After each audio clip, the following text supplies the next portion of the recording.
Hello everyone, welcome to the law code by Satish Pandey. तो आज का जो हमारा सेशन है वो होने वाला है सरकमस्टेंशियल एविडेंस के ऊपर, जिसको हम लोग भारतीय साक्ष्य अधिनियम 2023 के अंदर पढ़ने वाले हैं।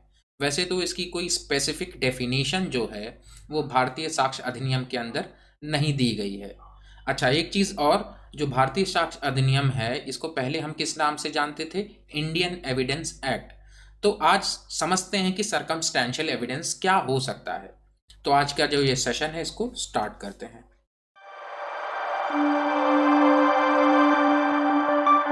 अच्छा, सरकमस्टेंशियल एविडेंस को समझने से पहले ये जो कॉन्सेप्ट है हमारा एविडेंस का, इसको एक बार क्लियर कर लेते हैं। तो जो एविडेंस है वो सेक्शन 2 के सब सेक्शन 1 के जो पार्ट ई है उसके अंदर मेंशन्ड है। अब ये जो पार्ट ई है इसमें दो चीज़ें बताई गई हैं कि एविडेंस दो तरह के हो सकते हैं, एक ओरल हो सकता है, एक डॉक्यूमेंट्री एविडेंस हो सकता है। अब ओरल एविडेंस क्या होता है? तो जब भी कोई जो विटनेस है, विटनेस यानी कि जो भी गवाह हैं, जब भी वो कोर्ट में अपना कोई भी जो बयान है वो जब कोर्ट में देते हैं तो वो कहलाता है आपका ओरल एविडेंस। अब ये इलेक्ट्रॉनिकली भी दिया जा सकता है, मतलब वीडियो कॉल के थ्रू या ऑनलाइन हियरिंग जब होती है कोर्ट में, तो वो सब भी जो है आपका ओरल एविडेंस कहलाता है। अब इसके कुछ एग्जाम्पल समझ लेते हैं। तो मान लो कोई जो विटनेस है, अपनी जो भी कोई टेस्टिमनी, जो भी गवाही है, जब वो कोर्ट में देता है तब वो ओरल एविडेंस कहलाता है। या फिर कोई भी जो विटनेस है अपना स्टेटमेंट दे रहा है वीडियो कॉन्फ्रेंसिंग, मतलब मैंने आपको बताया ना कि इलेक्ट्रॉनिकली भी आप अपनी गवाही जो है वो दे सकते हैं, तो वो भी जो है आपका ओरल एविडेंस कहलाएगा। अब ये डॉक्यूमेंट्री एविडेंस क्या होते हैं? तो जब भी कोई भी जो एविडेंस है वो पेपर के थ्रू दिया जा रहा है या इलेक्ट्रॉनिक डॉक्यूमेंट्स के थ्रू दिया जा रहा है तो वो भी क्या कहलाएगा? डॉक्यूमेंट्री एविडेंस कहलाएगा। मतलब कुछ भी जो कोर्ट के सामने प्रोड्यूस किया गया है इंस्पेक्शन के लिए, वो क्या है आपका? Documentary evidence. इसके एग्जांपल्स क्या क्या हो सकते हैं? जैसे आपकी सेल डीड होती है, वो भी एक डॉक्यूमेंट्री एविडेंस है। कोई एग्रीमेंट होता है, ए एंड बी के बीच में कोई एग्रीमेंट हुआ तो वो क्या है? वो जो एग्रीमेंट है वो क्या है? डॉक्यूमेंट्री एविडेंस है। एफआईआर हो गई, किसी की हैंड राइटिंग हो गई, कोई फोटो खींचा है, कोई ऑडियो रिकॉर्डिंग हो सकती है, कोई सीसीटीवी फुटेज हो सकती है। ये सारी चीज़ें हैं क्या? डॉक्यूमेंट्री एविडेंस है। तो यहाँ पे हमें एविडेंस क्या बताता है कि एविडेंस ओरल भी हो सकता है एंड डॉक्यूमेंट्री भी हो सकता है। अच्छा, वैसे तो एविडेंस जो होता है उनका क्लासिफिकेशन बहुत सारे पार्ट्स में किया जाता है। तो आज जो हम लोग समझने वाले हैं वो है डायरेक्ट एंड इनडायरेक्ट एविडेंस के बारे में। अच्छा, यहाँ पे जो डायरेक्ट एविडेंस है वो क्या है कि जो कि फैक्ट इन इशू को डायरेक्टली प्रूव करे, वो होता है आपका डायरेक्ट एविडेंस। यहाँ पे कोर्ट को अजम्पशन एंड कंक्लूजन की ज़रूरत नहीं होती है। जैसे कोई जो विटनेस होता है, कोई भी जो गवाह होता है, वो किसी को अपराध करते हुए देख लेता है, सुन लेता है या एक्सपीरियंस करता है किसी मेन फैक्ट को डायरेक्टली, तो वो क्या कहलाते हैं? आपके डायरेक्ट एविडेंस। अब इसको एक बार एग्जांपल से समझ लेते हैं, क्लियर हो जाएगा पूरा मामला। मान लो कोई जो मर्डर का केस था उसमें कोई आई विटनेस मिल जाता है, मतलब कोई पर्सन कहता है कि मैंने ए पर्सन को बी पर्सन को स्टैबिंग करते हुए, मतलब चाकू मारते हुए देखा है। तो ये डायरेक्ट डायरेक्ट प्रूफ हो गया कि जो ए पर्सन है उसी ने बी पर्सन की जो है हत्या की है। तो ये हो गया आपका डायरेक्ट एविडेंस, मतलब जहां पर किसी एक पर्सन ने किसी एक्स पर्सन को वाई पर्सन को मारते हुए डायरेक्टली देख लिया है, तो वो हो गया आपका डायरेक्ट एविडेंस। अब ये इनडायरेक्ट एविडेंस क्या है? तो ऐसा कोई भी एविडेंस जो कि उस फैक्ट को डायरेक्टली प्रूव नहीं करता है, बल्कि उस फैक्ट के सराउंडिंग में जो सर्कमस्टेंसेस होते हैं वो उस फैक्ट को प्रूव करते हैं। एंड यहाँ पे जो हमारे ऑनरेबल कोर्ट हैं वो क्या करते हैं? वो इन्फेरेंस को ड्रॉ करते हैं, मतलब कंक्लूजन को, यानी कि निष्कर्ष को निकालते हैं उन सर्कमस्टांसेस, उन परिस्थितियों के बेस पर जो है निष्कर्ष निकालते हैं कि किसी एक्स पर्सन ने किसी वाई पर्सन को मारा है। अब इसको एक बार एग्जाम्पल से समझ लेते हैं, पूरा कॉन्सेप्ट ही आपका क्लियर हो जाएगा। तो मान लो कोई बर्निंग का केस था जो कि कोर्ट के अंदर आया था।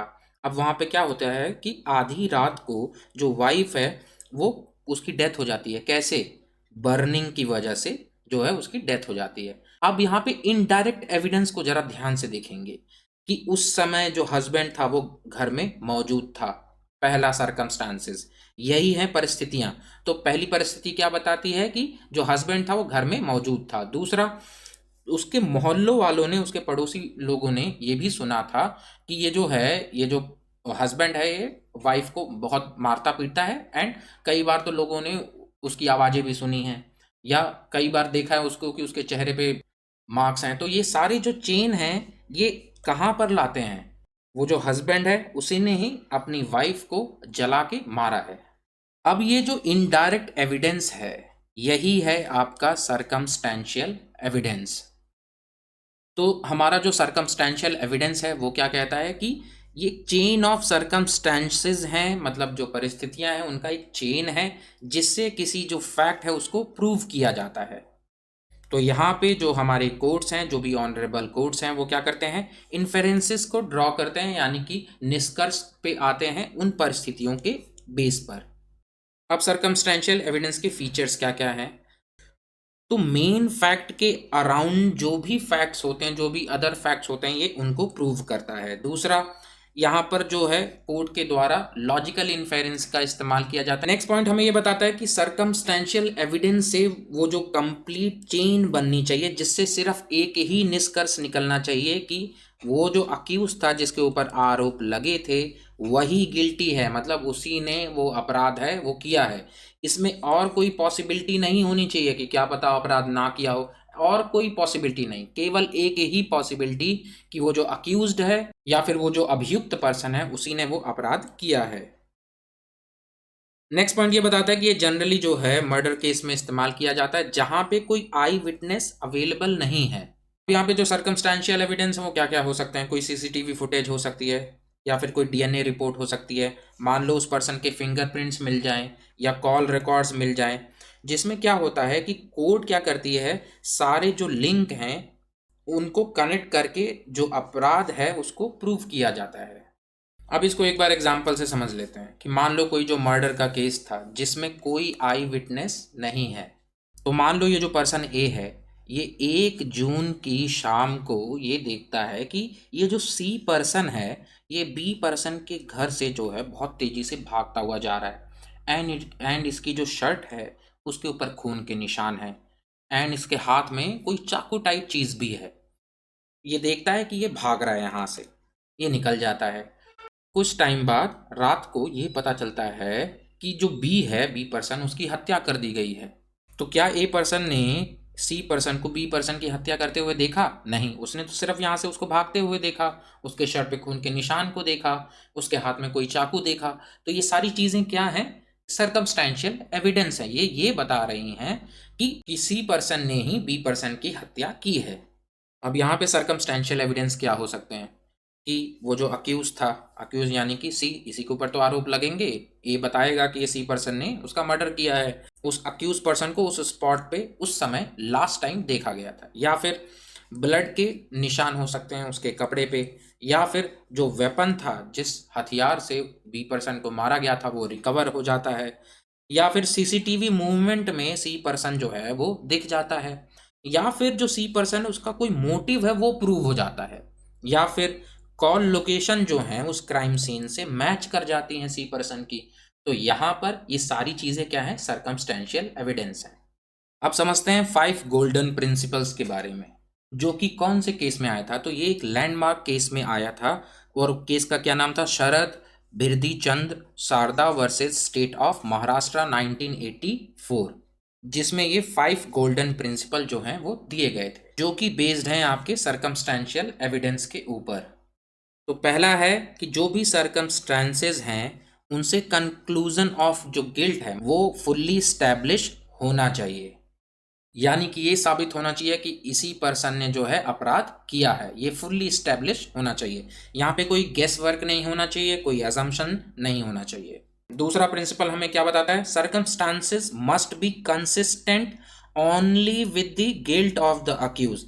अब जो भी प्रूव्ड फैक्ट्स हैं या जो भी सर्कमस्टांसेस हैं उनसे सिर्फ एक ही निष्कर्ष निकलना चाहिए, और वो निष्कर्ष क्या होना चाहिए कि जिस पर जो भी अक्यूज्ड है, जो भी अभियुक्त पर्सन है, वही अपराधी है, उसी ने वो अपराध किया है।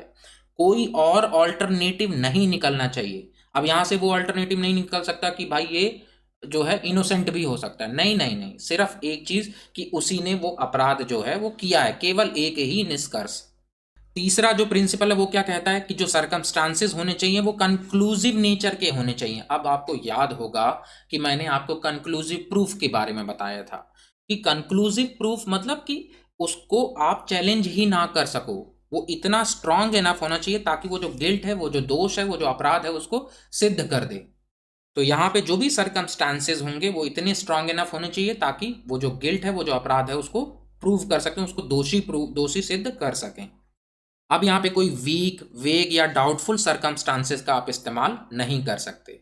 फोर्थ प्रिंसिपल हमें बताता है they should exclude every possible hypothesis, मतलब जो भी हाइपोथेसिस यानी कि थ्योरी समझ लीजिए, except the one to be proved. केवल एक ही जो थ्योरी है वो उस केस में रहनी चाहिए जिससे ये साबित हो सके कि वो जो अक्यूज्ड है वही जो है गिल्टी है, मतलब उसी ने वो अपराध है वो किया है। अगर कोई और इनोसेंट थ्योरी है तो उसको उसके अंदर से निकाल देना चाहिए। एंड फिफ्थ प्रिंसिपल हमें क्या बताता है कि there must be a complete chain of evidence, मतलब जो भी सर्कमस्टांसेस हैं वो आपस में इस तरीके से लिंक्ड होने चाहिए ताकि जो भी एविडेंस हैं वो कंप्लीट हो जाएं। एंड केवल एक ही निष्कर्ष निकलना चाहिए कि वो जो अक्यूज्ड है या फिर वो जो भी अभियुक्त पर्सन है उसी ने वो अपराध किया है। तो ये था आज का हमारा टॉपिक सर्कमस्टेंशियल एविडेंस के बारे में। Thank you guys for watching this lecture. Kindly like, share and subscribe to my YouTube channel, that is the law code by Satish Pandey. धन्यवाद एवरीवन।